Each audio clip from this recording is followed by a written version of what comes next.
Welcome to my Magic Budget spreadsheet tutorial. I call it that because what a spreadsheet can do when it's set up right and has formulas is pretty magical.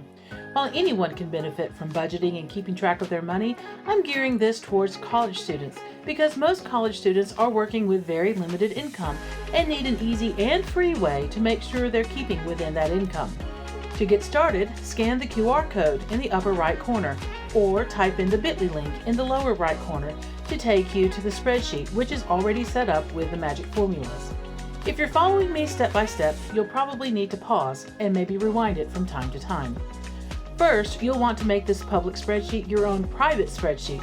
So click on File and Make a Copy. Name it what you want, and don't worry about the warning, I don't use any scripts. Then click Make a Copy again. You can now delete this README tab since you won't need it, and if you ever want to change the name of the spreadsheet, just click on the name in the upper left corner and type in what you want. The spreadsheet may seem complicated at first with all the tabs, rows, and columns, but once you get used to it, it will be easy. I put the tabs in alphabetical order, and there are instructions in the notes as well. Since we're here in the Accounts tab, let's start there by typing account names into column A. An account can be Venmo, PayPal, debit or credit cards, cash, anything you want to track. Each account needs to have its own unique name. When you add a new account, make sure you record the starting balance in column B. For account balances that show how much you have, like cash, debit cards, Venmo, etc., this amount will be positive. But if it's a credit card, so that the balance amount shown is how much you owe, you must enter the starting balance as a negative amount. We'll skip the Budget tab for now and go to the Categories tab. Just like we entered the accounts in the Accounts tab, we'll enter the locations in column A to show where we're spending money, such as the names of stores and people. Then in column P, we'll enter our expense categories to show what we're spending the money on. These categories will also be the budget categories, so take a minute to think of what you want to track, so you can decide how broad or narrow you want the categories to be. Should all necessities be one category, or do you want to track food separate from toiletries? You could have leisure activities be one broad category, or break it down into movies, books, sports, etc. This is your spreadsheet, so you can set it up however you want. And don't worry too much, you'll always be able to come back here and add more categories. Finally, we'll add some income categories in column AE. This shows wherever you get your money, whether from a job, your parents, a scholarship, gifts, etc. It's not totally necessary to keep track of the locations and where you're getting money, but it can be helpful to see where you're spending and making your money. See these little plus signs above columns A, P, and AE? If you click those, it expands the columns so you can see the whole year at once, broken down by month for each section. This sort of information can be very helpful at tax time, and it only takes a few minutes per day. Click the minus sign when you want to collapse them again. Now, keep these account and category names in mind, and let me show you some magic. Head over to the Expenses tab, which is where you'll record your expenses. I already have columns set up for the important information. Every expense, put the date in column C, the amount in column D, the account you used in column E, where you spent the money in column F, and then the category of the expense in column G. If you have any notes or need to remember anything about it, you can type it in column H. Let's say you had a $5 meal today. Put in today's date and the amount. Now, click this drop-down box in column E for the accounts. See how the options are the accounts you put in?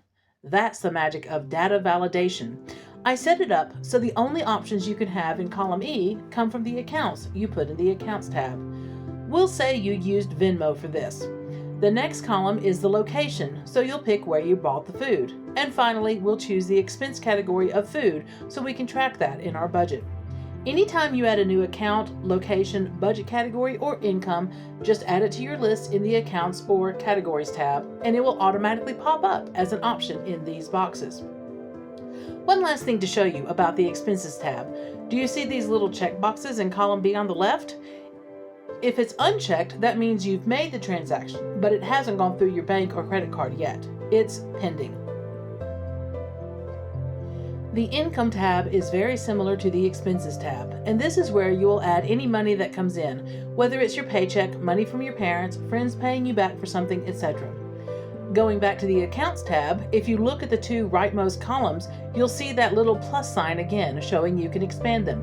The hidden information is mostly there to make the other formulas work right, but you can also see any pending or completed debits or credits for the whole year.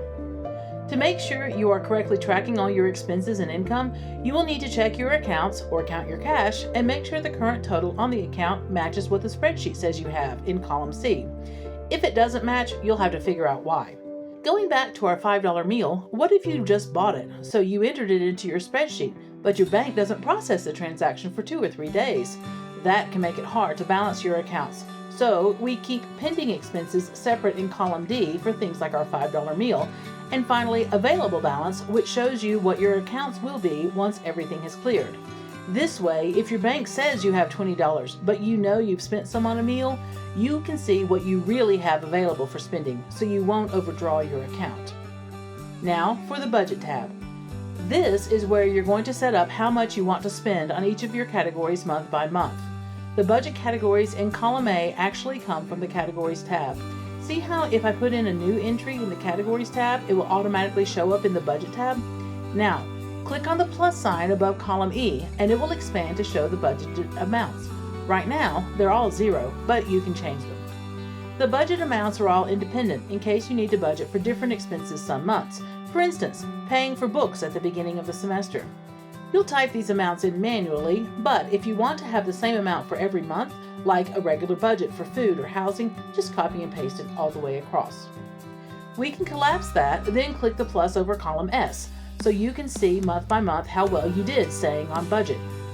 Columns B, C, and D will always show you the current month's budget, how much in each category you've spent, and then how much you have left. If you go over budget so that you have a negative number in column D, it will turn red. And that's it. To quickly review, enter your information in the proper columns in the Expenses tab for any expenditures, or in the Income tab for any income you receive. And when a transaction goes through as complete on your bank account or credit card, mark the appropriate checkbox to change it from pending to completed.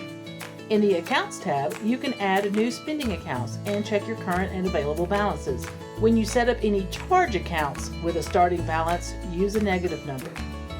If you need to add to any of your categories, use the Categories tab. And finally, set up the budget amounts for your categories in the Budget tab.